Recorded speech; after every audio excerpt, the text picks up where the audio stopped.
Di sini saya akan menyampaikan sebuah materi dari pendidikan nilai dan moral yang berjudul Ramah dan Santun.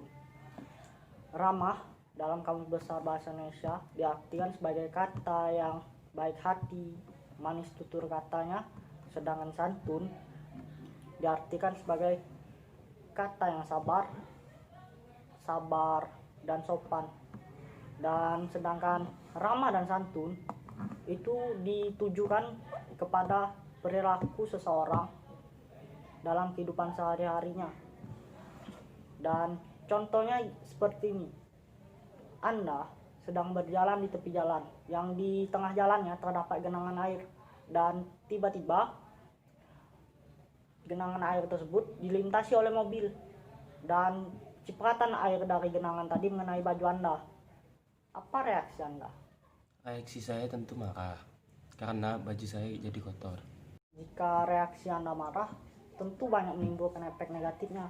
Contohnya, Anda bisa berkelahi dengan si pengendara tersebut, bisa bertengkar. Karena ketika Anda marah, Anda mungkin mengeluarkan kata-kata kasar, memaki-maki pengendara tersebut, dan si pengendara jadi sakit hati, dan dia mungkin akan bertengkar dengan Anda. Memang sih ada efek positifnya, Anda menjadi lega karena telah mengeluarkan semua emosi Anda. Tapi coba sebaliknya, Anda menggunakan kata-kata yang sopan, ramah, dan santun.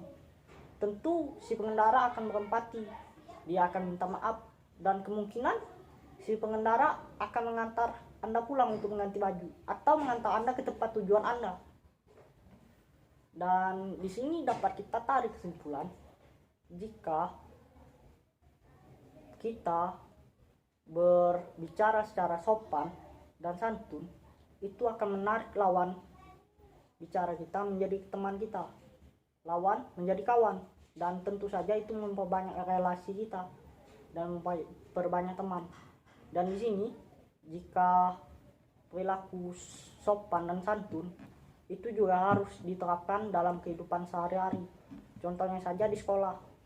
Di sekolah kita harus menerapkan 5S. Senyum, sapa, salam, sopan, dan santun. Contohnya kita tidak boleh membentak guru, melawan guru, atau mencaci teman kita. Tidak boleh memotong perkataan guru, dan seterusnya. Dan di dalam kehidupan di rumah, perilaku sopan dan santun juga harus diterapkan, karena kita tidak boleh membentak orang tua, memaksa kehendak kita, atau mencaci maki orang tua kita. Dan itu juga tidak boleh dilakukan kepada saudara-saudara kita.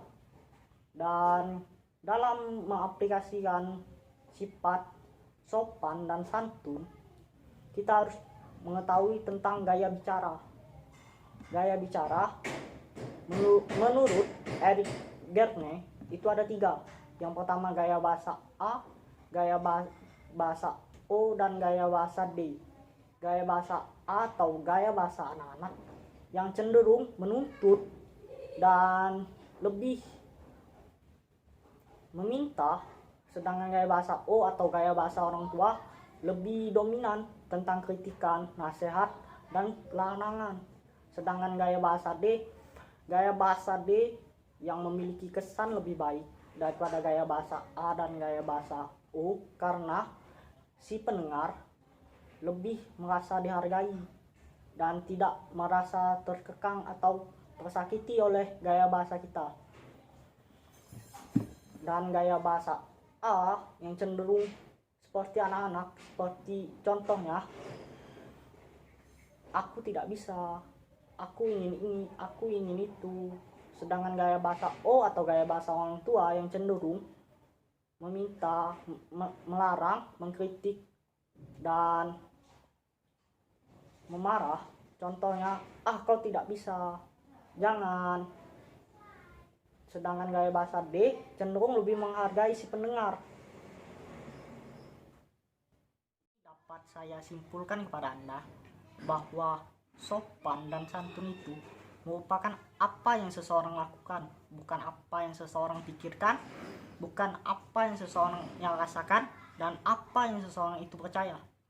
Dan sopan dan santun ini bukan bawaan dari lahir, jadi yang berasal dari hati kita, yang apa yang kita lihat dan menjadi kebiasaan sehari-hari.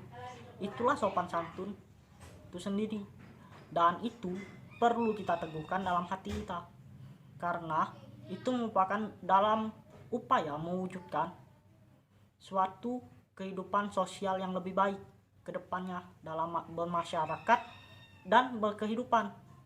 Sekian dari saya, Muhammad Ihsan. Jika ada kesalahan, saya mohon maaf. Sekian, terima kasih.